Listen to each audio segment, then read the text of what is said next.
कल सारणिकों के गुणधर्म बताए थे 5। पहला गुणधर्म था किसी भी सारणिक को, देखिए सारणिक हमेशा वर्गावी होगा, वर्गावी के संगत ही सारणिक होता है स्क्वायर मैट्रिक्स के।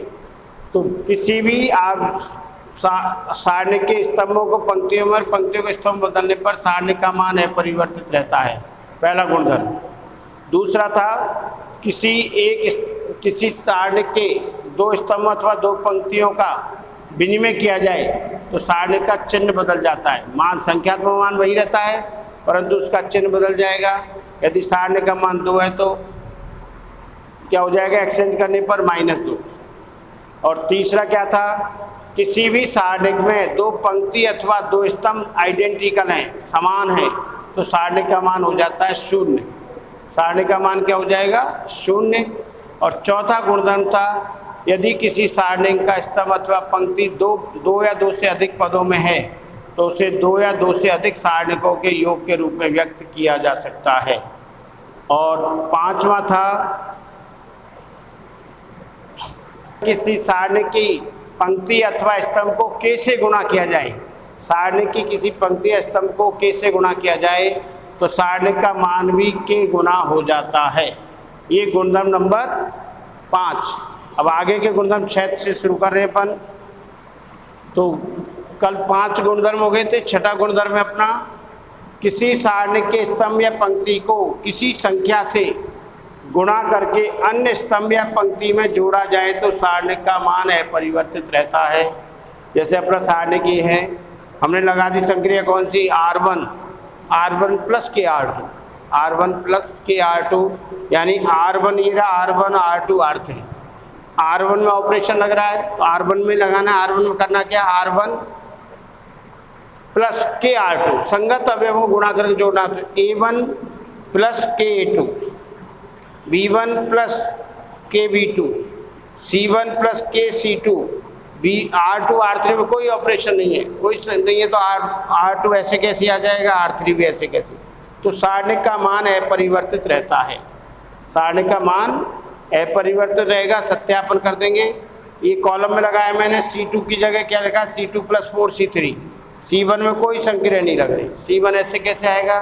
C2 में C3 के प्रत्येक संगत अवयव को 4 से गुणा करके जोड़ दो, B1 4 C1, B2 4 C2, B3 4 C3, C1 C2। तो सारणिक का मान अपरिवर्तित रहता है। इसके बाद है गुणधर्म नंबर 7, यदि किसी सारणिक में किसी पंक्ति स्तंभ के अवयवों को उसके संगत सैखंडों से गुणनफलों का योग तो सारणिक के मान के बराबर होता है, और असंगत सैखंडों के गुणनफलों का योग 0 के बराबर होगा। संगत का मतलब A11 का संगत सैखंड F11 होगा, अवयव का जो अवयव है वही सैखंड होना चाहिए। A11 F11, A12 F12, A13 F13 तो सारणिक के मान के बराबर, और असंगत से गुणा करें तो अवयव है A11 सैखंड है F21, A21 का सैखंड है। ऐसे गुणनफलों का योग किसके बराबर होता है, 0 के। ये है गुणधर्म नंबर 7। अब नंबर 8, सारणिकों का गुणधर्म नंबर 8 है सारणिक में किसी भी पंक्ति अथवा स्तंभ के सभी अवयव शून्य हैं, सभी अवयव शून्य हैं, तो सारणिक का मान क्या हो जाता है, 0। ये स्तंभ C1 बराबर 0 सभी अवयव, यहाँ पर R2 बराबर 0 है, तो इस सारणिक का मान क्या हो जाएगा, 0। और गुणधर्म नंबर 9 है त्रिभुजाकार आव्यूह के संगत सारणिक का मान उसके मुख्य विकर्ण के अवयवों के गुणनफल के बराबर होता है। 2 तरह के त्रिभुजाकार आव्यूह होते हैं, ऊपरी त्रिभुजाकार और निम्न त्रिभुजाकार। डेफिनेशन लिखा चुका था, मुख्य विकर्ण के नीचे के सभी अवयव शून्य तो वो ऊपरी त्रिभुजाकार होगा, और मुख्य विकर्ण के ऊपर वाले सभी अवयव शून्य तो वो निम्न त्रिभुजाकार। ये देखिए मुख्य विकर्ण ये रहा, 1 5 3 मुख्य विकर्ण के अवयव है, इसके नीचे है ये सभी अवयव शून्य तो त्रिभुजाकार हुआ कौन सा, ऊपरी। इसके संगत सारणिक, इसका संगत सारणिक क्या होगा, 1 2 3 0 5 4 0 3। इसका C1 के संगत प्रसार किया हमने, C1 के संगत प्रसार करने पर क्या आ रहा है, 15। और इसके मुख्य विकर्ण के अवयवों का गुणनफल करके देख लो, 5 3 15, 15 1 15 15। तो किसी भी त्रिभुजाकार आव्यूह के संगत सारणिक का मान उसके मुख्य विकर्ण के अवयवों के गुणनफल के बराबर होता है।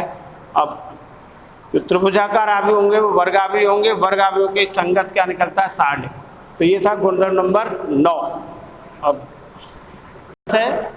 किसी सारणिक में x के बहुपद हो, सारणिक के अवयव वो x के बहुपद हो, बहुपद में मतलब x वाले चर होना चाहिए उसमें, तो x के स्थान पर a रखने पर सारणिक का मान 0 हो जाता है।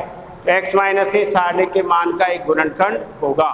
x माइनस a आप उसमें से कॉमन ले सकते हैं, प्रत्येक कोई पंक्ति या स्तंभ में से। तो जैसे delta 1x X square 1a square 1b b, इसमें x बराबर a रखो, पहले तो x बराबर a रखेंगे तो 1 1 1 a स्क्वायर b स्क्वायर, तो r1 बराबर r2 हो गए। गुणधर्म नंबर 3 है, दो स्तंभ में दो पंक्ति बराबर है तो सारणिक का मान 0 हो जाता है, तो ये 0 हो गया। x बराबर b रखें, b रखेंगे तो 1b square 1a square 1b r1 किसके बराबर हो गए, r3 के। r1 और r3 बराबर है तो भी सारणिक का मान क्या होगा, 0। अतः x minus a x minus b इसके गुणनखंड हैं। x माइनस a और x माइनस b इसके क्या हो जाएंगे, गुणनखंड। ये हैं अपने गुणधर्म नंबर 10। आगे सवाल आने वाले गुणधर्मों का प्रयोग करने के लिए कहा जाए तो गुणधर्मों का प्रयोग ही करना है। किसी क्वेश्चन में अगर कहा जाए गुणधर्मों का प्रयोग करके या बिना प्रसार के हल करो, तो आपको प्रसार अंत तक नहीं करना है, और केवल ये कहा जाए हल करो तो आप गुणधर्मों का प्रयोग करके उनका सरलतम रूप कर देंगे। फिर गुणधर्म से आसान हो जाएगा तो उसके बाद वैल्यू निकाल सकते हो। तो सारणिकों का मान निकालने में गुणधर्म का प्रयोग करना है। आपको गुणधर्म को पूरा लिखना है या उसका नंबर डाल देना, गुणधर्म नंबर 1, गुणधर्म नंबर 5, गुणधर्म नंबर 7, जो भी गुणधर्म है। नंबर ज्ञात नहीं है तो पूरा लिख देना, और सांकेतिक रूप से लिख सकते हैं। जैसे अपन एक्सचेंज कर रहे हैं, R1 R3 को एक्सचेंज कर रहे हैं, C1 C2 को एक्सचेंज कर रहे हैं, सांकेतिक के रूप में भी चलेगा। तो ये है सारणिकों का गुणधर्म। और 49 1 6 39 7 4 10 2 और 1 बिना प्रसार के मान ज्ञात करो। बिना प्रसार मान ज्ञात करो। हमें प्रसार नहीं करना, प्रसार करके भी मान वही आएगा। प्रसार से कर दोगे तो गलत है, 0। तो हल देखो इसका, 49 1 6 39 7 4 और 10 2 1 बिना प्रसार के करना है। अब बिना प्रसार के लिए देखिए क्या है, वही है। यहाँ क्या रहा है, इसको 6 सत्ते 42, 42 में कितना जोड़ेंगे 7, है ना। इसके टुकड़े करिए, हम इसको लिख सकते हैं 42 + 7 और इसको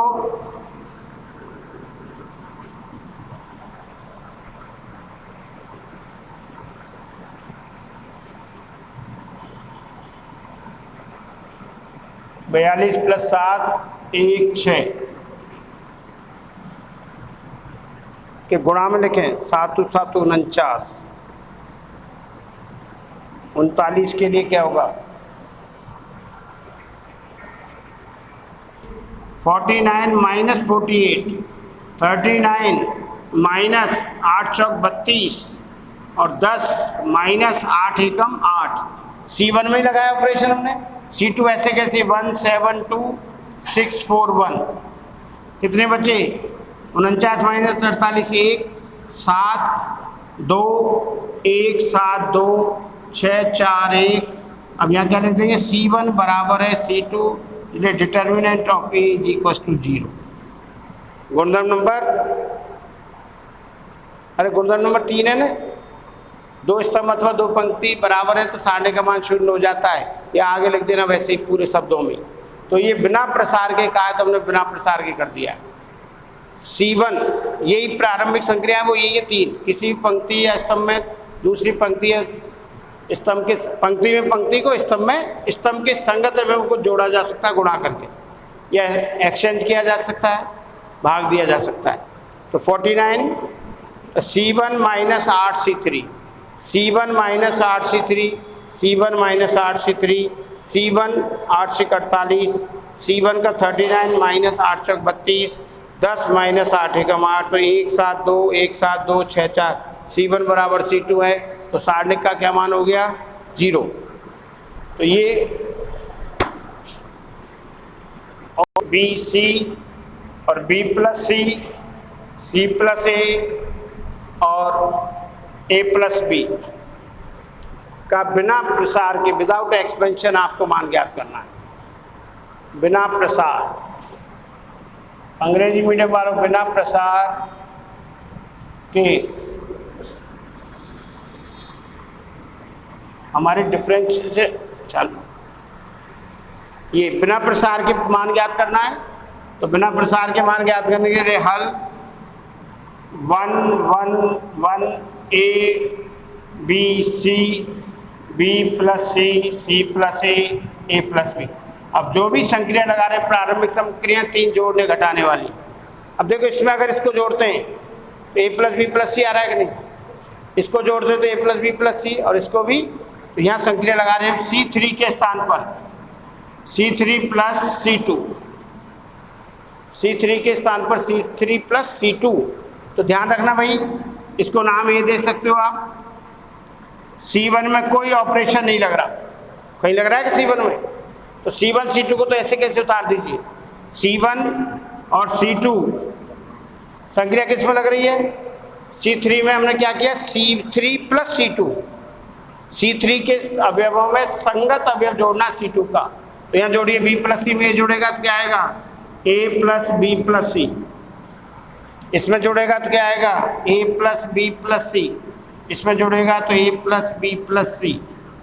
अब C3 में से कॉमन आ रहा है, या C3 को किससे 1/A प्लस बी प्लस सी से गुना कर दो, कर सकते हैं ना अलग अलग। तो A या C3 1/A plus b plus c into C3। तो डिटर्मिनेंट ऑफ A, C3 को किससे गुणा कर रहे हैं हम, प्रत्येक अवयव गुणा होगा C3 का, C1 C2 में कुछ भी चेंज नहीं है। 1 1 1 A B C, बोलो भाई, इसको A प्लस बी प्लस सी से गुणा करो, क्या आएगा 1, इसको 1 और ये भी 1, क्या लिखेंगे C1 बराबर C3, अतः determinant of A is equal to 0। Determinant of A is equal to क्या हो जाएगा 0। तो ये थे बिना प्रसार के।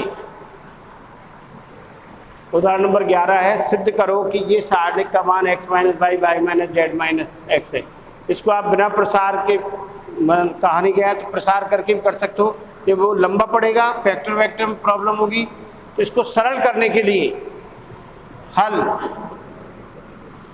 1x X square 1 Y square 1 Z square. देखिए राइट हैंड साइड में नजर डालो, क्या है हमारा x माइनस वाई।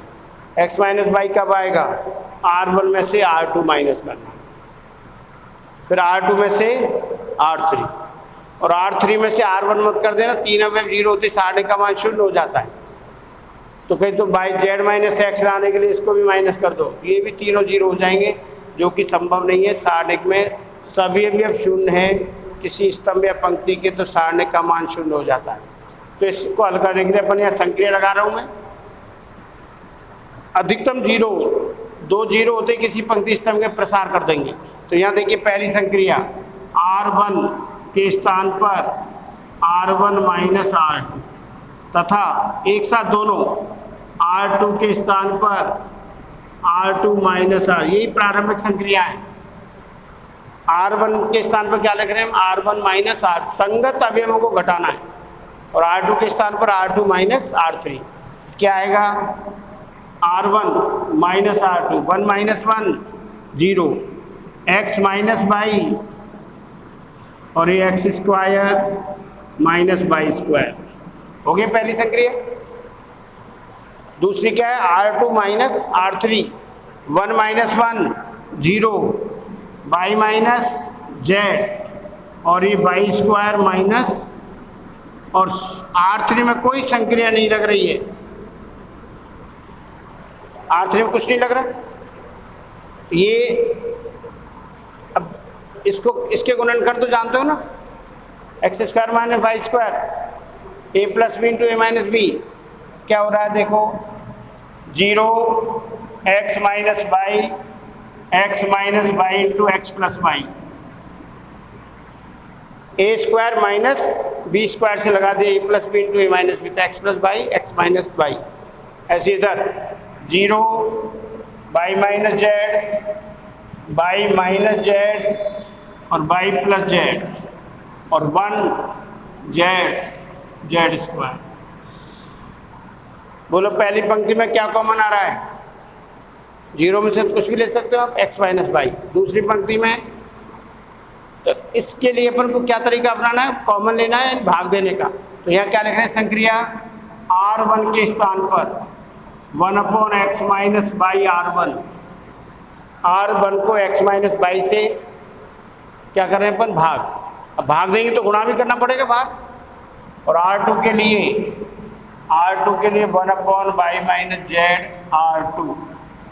अब किसी पंक्ति स्तर को गुणा भाग दिया तो गुणा करना पड़ेगा, बाहर आ जाएगा x minus Y minus Z. हमने यह गुणा किया है कि भाग दिया तो गुणा कर दिया। और डायरेक्ट कॉमन भी शो कर सकते हो, इसमें से कॉमन है तो x माइनस बाई बाहर आएगा, इसमें से बाई माइनस जेड, तो क्या बचेगा देखो भी 0 1 और x plus Z, x plus by. इधर 0 बाई माइनस जेड कॉमन आ गया 1 और बाई प्लस जेड और 1 जेड स्क्वायर। इसको ऐसे भी लिख सकते हो। और दूसरा तरीका क्या है, R1 R2 में से क्रमशः x minus Y minus Z common लेने पर, कॉमन लेंगे तो बाहर आएगा, इसको भाग देंगे 0 का 0 आएगा, इसमें भाग देंगे तो 1, इसमें भाग देंगे तो ये x प्लस बाई। कॉमन का भाग देते हैं कि नहीं।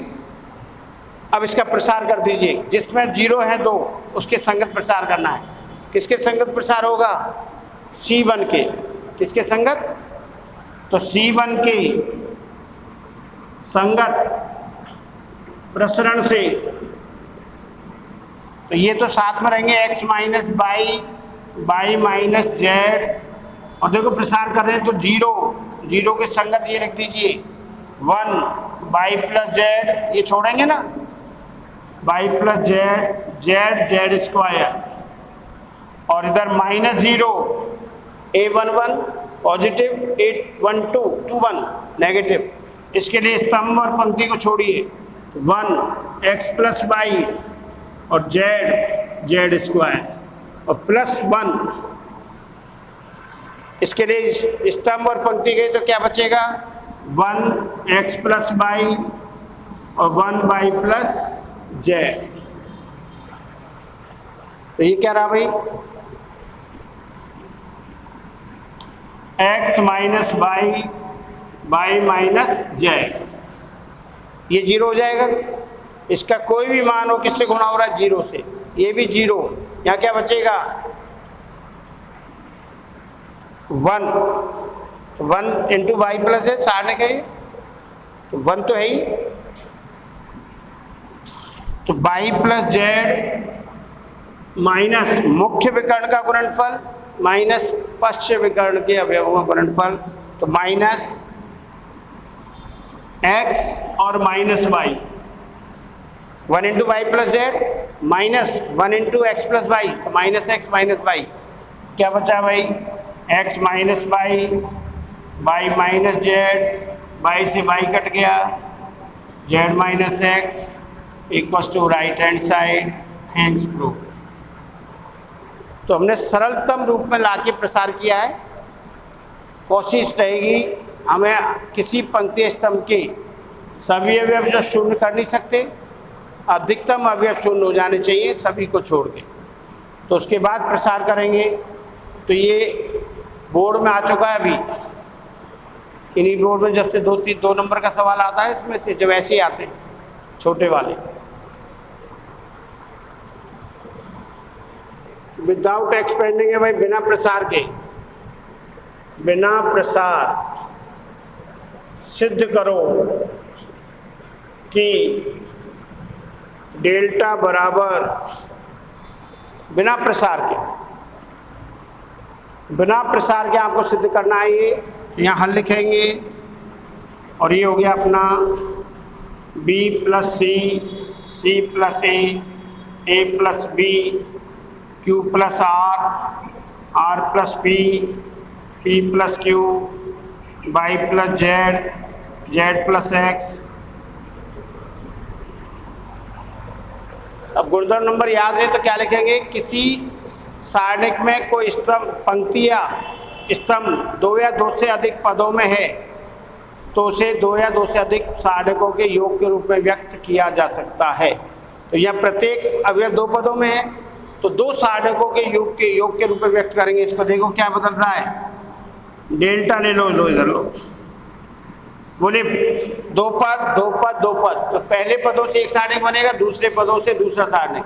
तो पहला B Q Y C R Z A P X plus दूसरे पदों से C R Z A P X और बी क्यू बाई। गुणधर्म कौन सा है, नाम नंबर याद है क्या, गुणधर्म नंबर 3 है शायद 4 पर 5, गुणधर्म नंबर 5 से। और गुणधर्म नंबर याद नहीं रहे तो आपको क्या करना है, किसी सारणिक में पंक्ति या स्तंभ 2 या 2 से अधिक पदों में हैं तो उसे 2 या 2 से अधिक सारणिकों के योग के रूप में व्यक्त किया जा सकता है। ये गुणधर्म हो गया। अब देखिए क्या चाहिए हमें यहाँ, ए बी सी तो ए को इधर लाइए एक्सचेंज करते हुए, ये वाला यहाँ आएगा, ये वाला यहाँ आएगा, ये वाला यहाँ आएगा और ये वाला इधर जाएगा। ऐसे एक्सचेंज वाला भी एक गुणधर्म है। R1 R2 को एक्सचेंज करते तो साइन बदलता है, केवल 2 पंक्ति अथवा स्तंभों को एक्सचेंज करते हैं तो सारणिक का संख्यात्मक मान वही रहता है परंतु चिन्ह बदल जाता है ना। तो यहाँ ला रहे हैं, पहले हम इसमें कौन सी एक्सचेंज कर रहे हैं, हम C3 को कहाँ ला रहे हैं, C2। So C2 exchange to C3 और इसमें C1 एक्सचेंज टू C2। इसमें आपको गुणधर्म लिखने की जरूरत है, दिख रहा है हमने सिंबॉलिक लिख दिया ना। C2 और C3 को विनिमय कर रहे हैं, इधर में C1 और C2 का।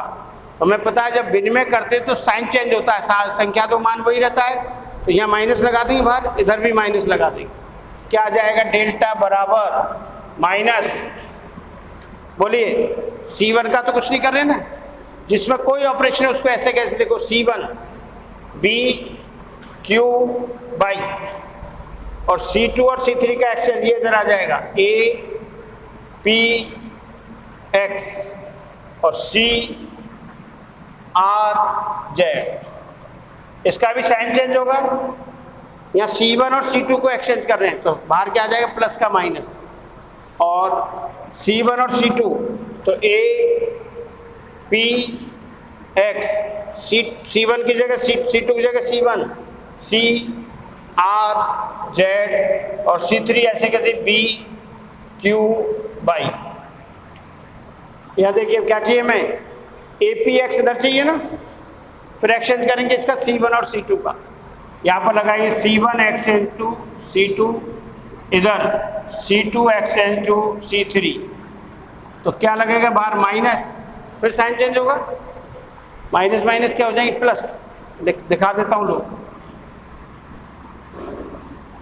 इसको इधर APX B Q by CR Z minus minus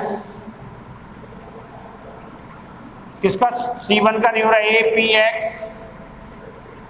और ये इसको एक्सचेंज कर रहे हैं तो B Q by CR Z minus minus plus APX B Q by CR Z plus यहाँ भी क्या रहा है, ABC P Q R और X Y Z दोनों समान सारणिक है कि नहीं है, देख लो समान सारणिक है ना।